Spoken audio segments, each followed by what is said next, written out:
What's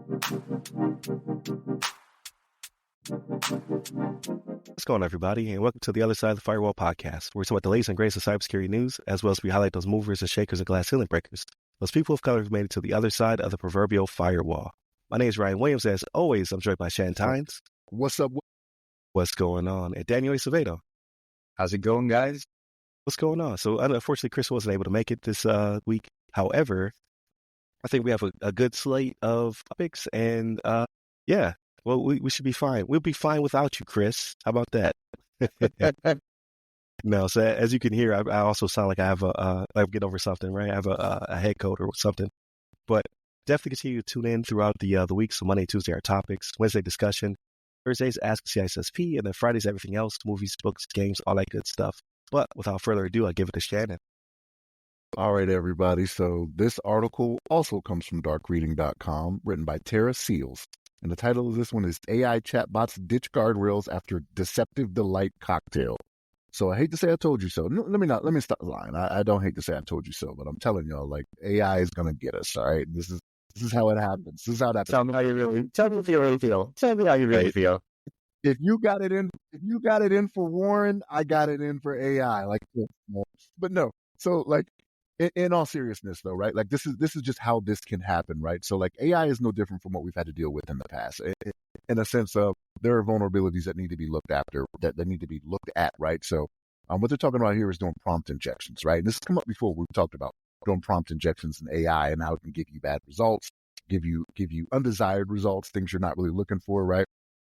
And so this is something that's come up before, and it was several months ago. I want to say we did an article on it. We were talking about it, and we're talking about the injections and what it's actually doing.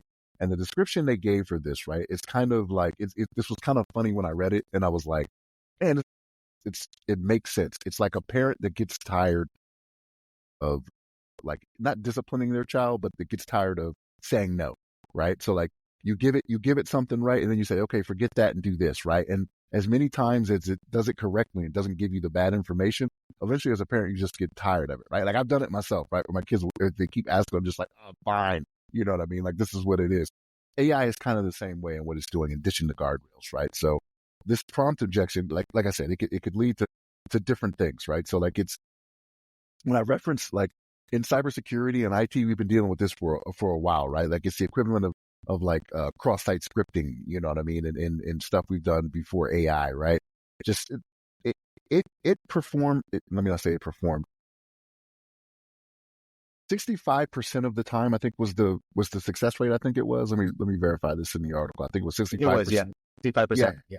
It's how often they were bypassing the guardrails, right? So that's a fairly high percentage for, guardrails that are in place to try to keep you out. Like, if it was a number in the single digits or something, I'm like, okay, maybe the cost of doing business, right? But 65%, that's over half that it made this happen. But yeah, this is something we got to look out for, folks. Like, it's out there. We've done stories about this on the past. We actually brought it up a few weeks ago. I want to say we actually talked about it as well. But be careful out there, folks. Like, the information going into these models are only good as the information going into them, right? So garbage in, garbage out. That's kind of how it is, and it's being successful at a 65% rate. So that's just a high number. But Daniel, what's your thoughts on this? No, definitely. Before we get into it, though, shout out to this week's article. It's bringing back great names. For Operation Overload for Monday. Today was Deceptive Delight. I mean, just right back on brand for cybersecurity exploits. I love it. But in all seriousness, and like what Shannon was alluding to, injection attacks have been around forever, way before AI. There's some kind of the first exploits that hackers and malicious actors will try to do. In essence, hacking and this world of cybersecurity, we're always trying to break protocols to see if we can do it on the defensive side, right? Or we're always trying to look at our protections in place and see where the shortcomings are. Injection attacks are one way to do that, and it's very, it's well known already. So I'm not surprised to see it in the AI, and we've talked about it in other articles. The fact with ChatGPTs and LLMs, since it's not a technical thing you have to do for the injections, it's even easier to exploit. Now what's happening is that these people are learning more sophisticated ways and easier ways to get the results that they want to look for. So the article where it talks about is literally almost like overwhelming the LLM or the ChatGPT or the GPT with different types of questions or information for then the GPT to respond back with partial answer. And then you're asking it again to give you more information and more detailed information. And over time, it's just going to slowly give you the 1 through 10, the A through Z of some sensitive information. Where it gets really bad, and what the article alludes to, is when that is tied into online or anything that has to do with like emails or personal information or anything in your personal computer. But luckily, there's a lot of good information here about the OS, things you can do to protect yourself if you are using the GPTs, and things to look for to shore up some of these vulnerabilities. But I think the bigger thing alludes to, and kind of tying it back to yesterday's and Monday's article as well, is just the education of all this, right? We're moving into a world now where we have to fact check our sources. We have to double check things like the GPTs and the AIs of the world that we're going to be using day to day for school, work, and all these things. The education piece needs to really catch up to where we're living in the world day to day, right? And I don't know if that means starting at an earlier age and being ingrained into it, not only like using the computer, but how do you protect yourself from the computer and from these resources as well. So you're not kind of like left blind for these kind of things. So if you listen to the other side of the firewall, then you're fine because you're listening to us and you know how to protect yourself already. But yeah, but I see a lot of this stuff going back to education and how we start this at a very low level at a younger age. Not only we're doing a good thing as a society at using the computers in schools and teaching kids how to use them as they grow, but now we need to show people how to protect themselves alongside that. Those are my 2 cents, though. What do you think, Ryan? Again, I got to put it in there. Got to insert it. Please like, share, subscribe, all that good stuff. We got a newsletter. It comes out. It's supposed to be every week. Now it's coming kind of bi-weekly. So I'm working on it. I'm trying to get back to consistency. But it's called the rundown, just like the final episode of every week. But to go back on topic. So, I mean, it's really social engineering for robots is kind of what's happening right now, right? But it works against humans. It works against robots. It works against everybody. I think the cure or the mitigating aspect of it has to be that you insert a human being back into the loop. I hate to say it, but you never get rid of us. Even no matter how good AI becomes, you're always going to need a person to be there to discern bad human behavior. It's just the way it is. These things are kind of still childlike, but even when they become more sophisticated, right? Like talking about the next GPT will be the graduate level and things of that nature. You're still going to need a human being in the loop somewhere to decipher when somebody's trying to do something malicious.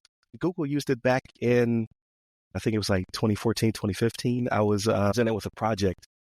I was looking for like off-duty work when I was active duty and like work from home before remote work was a thing.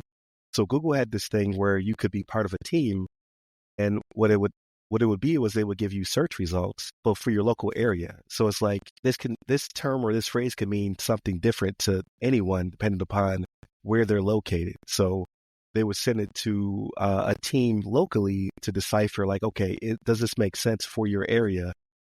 Is it appropriate? So like, I'm just making something up because I can't remember back that far. But like if somebody was searching for like P-Town, right?